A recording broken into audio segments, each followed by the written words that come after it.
Hey everybody, it's Joe from greenlightsound.com, and today we're going to be talking about EQ presets, how beginners can use EQ presets to help learn EQ, and how even more advanced mixers can take these EQ presets as a great starting point and how we can learn from them and adapt them to our own mixes and our own sources. One of the first things you're going to hear about presets and EQ from a lot of experienced people is don't use them, because how you EQ each source depends on the mix, depends on how the recording was captured, depends on the instrument, depends on so many different variables that EQ presets aren't going to get you where you need to go. But the thing is, you're going to see a lot of commonalities between different plugins that show you some basic elements of around what you should do. You're going to have to tweak the frequency, you're going to have to tweak the gain, sometimes you're going to have to tweak the bandwidth, but you're going to get a general idea of how we want to treat different sources. So the first source we're going to look at is going to be kick drum. I've got 3 kick presets from 3 different EQs here. I've got the stock Studio One Pro EQ2, I've got the Waves HEQ, and the Slate Digital Infinity EQ. Of all this style of EQ, I actually use FabFilter's Pro Q3 the most, but FabFilter doesn't really have presets based upon specific instruments that don't use dynamic EQ, like these don't. So I just wanted to stick with basic EQ here, and then we can, of course, adapt these same principles to FabFilter. So the first thing we're going to do is listen to the kick drum part with all 3 of these bypassed.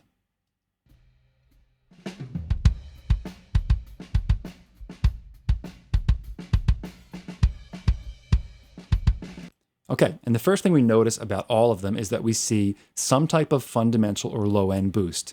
You can see on the PreSonus, it's a 6 dB boost at around 50 hertz or so. On the HEQ, it's a giant boost that goes from about 18 hertz or so all the way up to almost 100.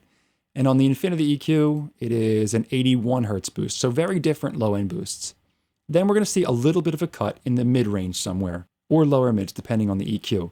On the stock EQ from Studio One, we've got a big notch really at 815. This is 24 dB all the way down. On the HEQ, there's barely anything, just a little tiny gentle cut just above 100. And on Infinity EQ, we've got a almost 5 dB cut at 300 hertz. So again, very different frequencies, but the same general idea. And then we've got some type of top-end boost to bring kind of the snap out of the kick drum. Pretty big one in our stock EQ, a pretty big one in the Infinity EQ, very subtle one in the HEQ, but the same idea. So we have 3 principles here: low-end boost, mid-range cut, high-end boost. There's a little bit of a high-pass filter on 2 of the 3. That's your choice whether you want to add that or not. So let's see how these work in action. First one we're going to do is our stock EQ. I'll start with a bypass, then engage.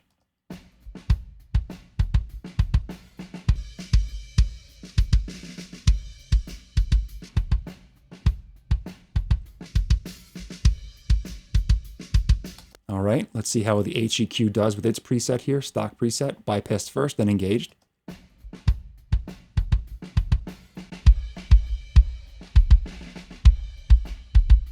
You can really hear that giant low-end boost.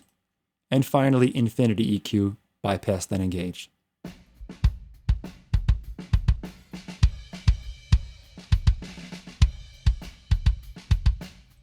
All right, so step 2 would now be to tweak to the source. We need to tweak these EQs to make them match the source. So we'll start with Infinity EQ here, because I think this fundamental boost is tuned a little too high at 81 hertz, and we're going to have to slide it down a little bit. So I'm going to engage the EQ and find that fundamental.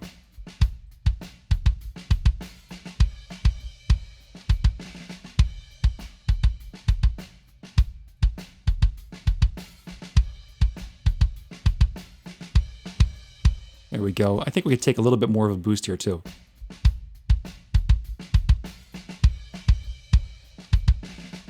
And we're at almost 60 hertz. So we dropped it down about 20 hertz or so to find it, gave a little bit bigger bandwidth. That kind of fits our source a little bit better.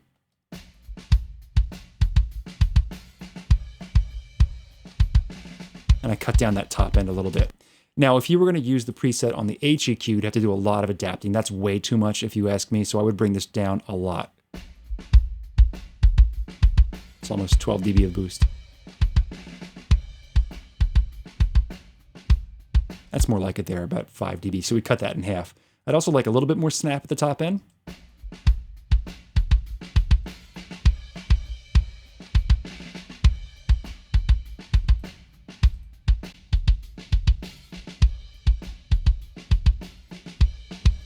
I do think we need some more cut in that sort of mid-range here.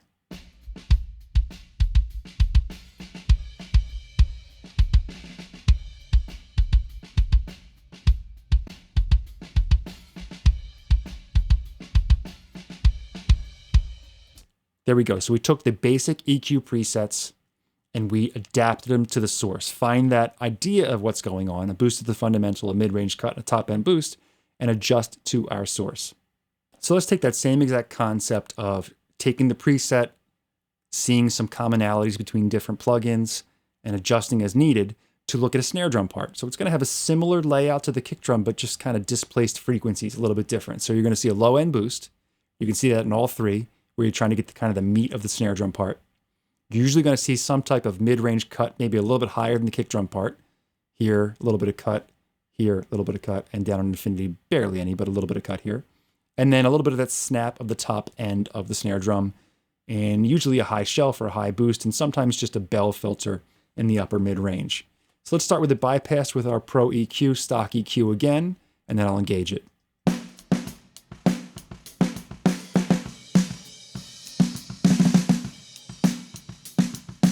All right, do the same thing with our HEQ, bypassed first, then engaged.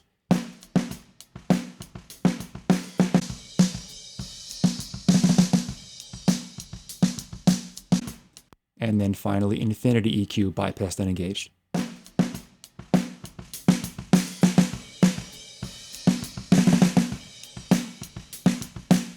All right, let's start with our Pro EQ now and adjust as needed. So step 2 would be see what the preset sounds like and adjust it to our actual source here. I'm going to boost this up a little higher.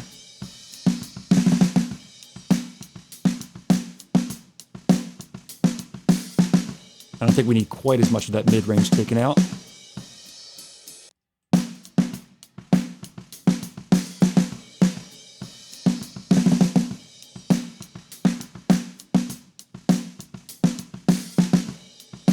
So this is a really good starting point. In fact, you get a nice boost, just adjust the gain and frequency to where you need it, adjust that a little bit. I didn't think it needed quite as much cut here. When you start to cut too much out of this area in a snare drum, it does sound a little bit kind of phony sounding. I'll bring it a lot down.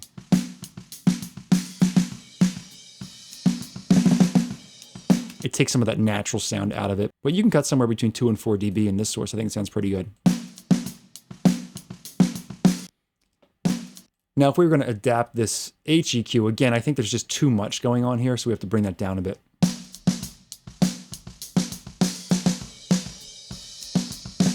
Top end too.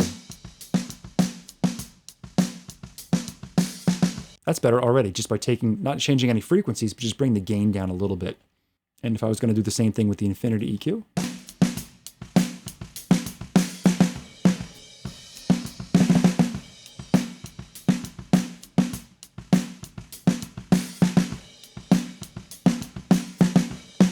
And maybe I would add a high pass filter.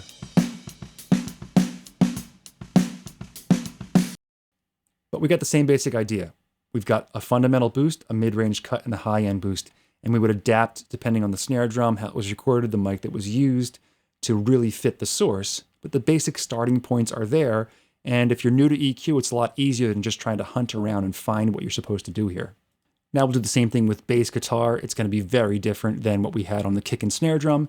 Different concepts of EQ, but kind of the same basic idea. Just by visually looking at the curves, what we can see here is some type of low-end boost, some type of upper mid-range boost, and a high cut. So you can see it on all three. You've got a subtle low-end boost in the stock EQ, got a giant low-end boost in the HEQ. You've got a moderately sized low-end boost in the infinity EQ. Upper mid-range here is pretty high, barely any here. This is kind of like a big slope all the way down. And then a little upper mid-range push here, and then that top end is cut out on all three. That information way up there above 10K on a bass guitar does nothing. It's just noise, really. So I wouldn't really include that in there. It's a great way to learn to not use it in there. Whether or not you use a high-pass filter is up to you. This one does not at all, the HEQ, so we'll see how they all sound. Again, we'll start with the stock EQ first, bypassed, then engaged.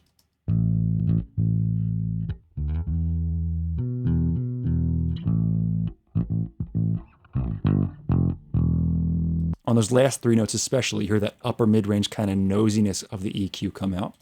Here is HEQ, bypassed, then engaged.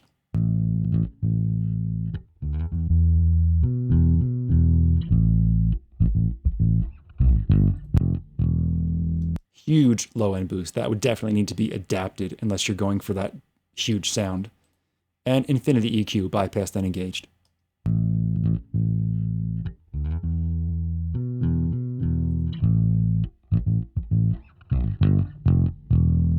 It's actually a nice starting point for this one. These look like big curves, but if you look at the scale over here, we're really only pushing a little bit above 3 dB, so they're not that big. So let's adapt infinity EQ a little bit to start with this time to this source.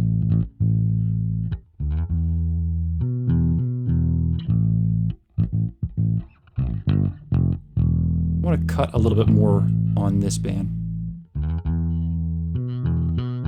And we'll bypass again. And engage.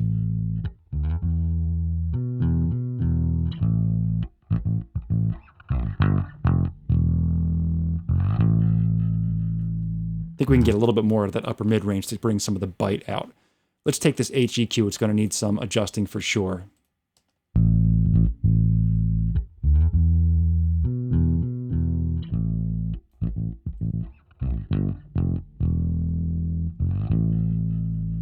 Just need to tame that low end a little bit.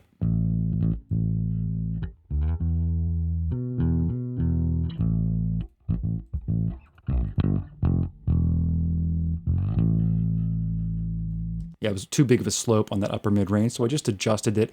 The HEQ is a little weird. Instead of just using Qs or bandwidth, they use different types of filters from different EQs, but you kind of get the idea. You cycle through them, you can see all the different changes you can get in shape here.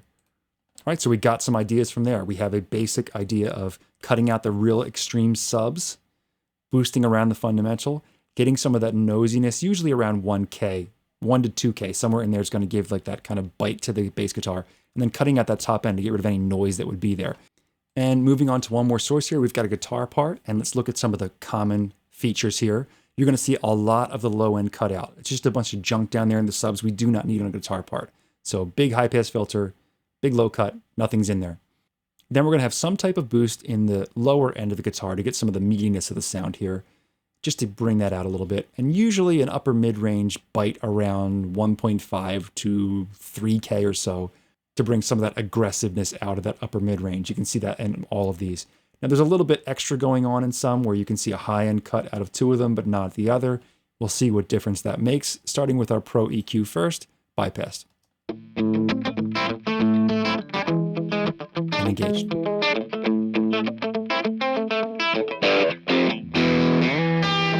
All right, let's take a look at HEQ bypassed first.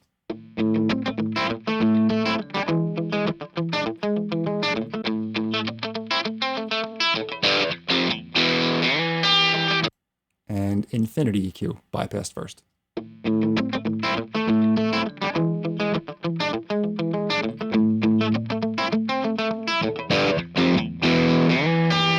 Infinity EQ is the subtlest of the 3, but does a nice job. Let's start with adjusting the Pro EQ too, because there's some issues in here. I think we're cutting out too much of the low end. We lose too much information when it's on. So bypass and engage. I'm missing that low end, so I'm just going to bring our low cut to a lower frequency. So I'm not really losing that low end.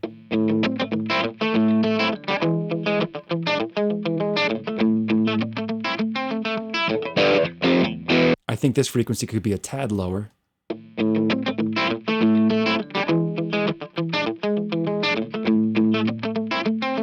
And that's much better. Just getting sort of that meatiness of the guitar a little bit lower, not cutting out so much of the low end. We can leave that top end exactly where it was. Now on the HEQ, you may have heard it when I played it, there's too much top end here. Here it is, engaged. Just too bitey up there. And that's because we almost have 10 dB of gain, so bringing it down.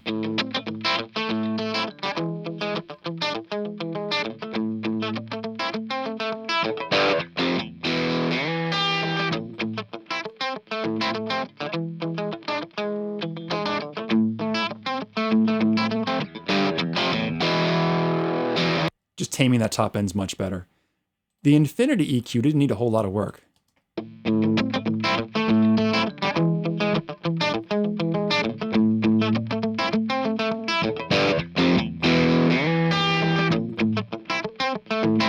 mean, it's barely doing anything. We're talking just, 3 dB of gain in a few of the spots here. It might boost that top and a little bit, but overall, it's a pretty good start to it.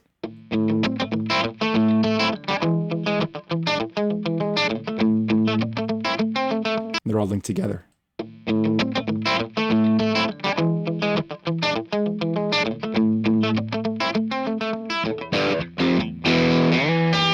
Just a little more aggressive sounding on that top end. It's also adding gain, so we could bring that down a little.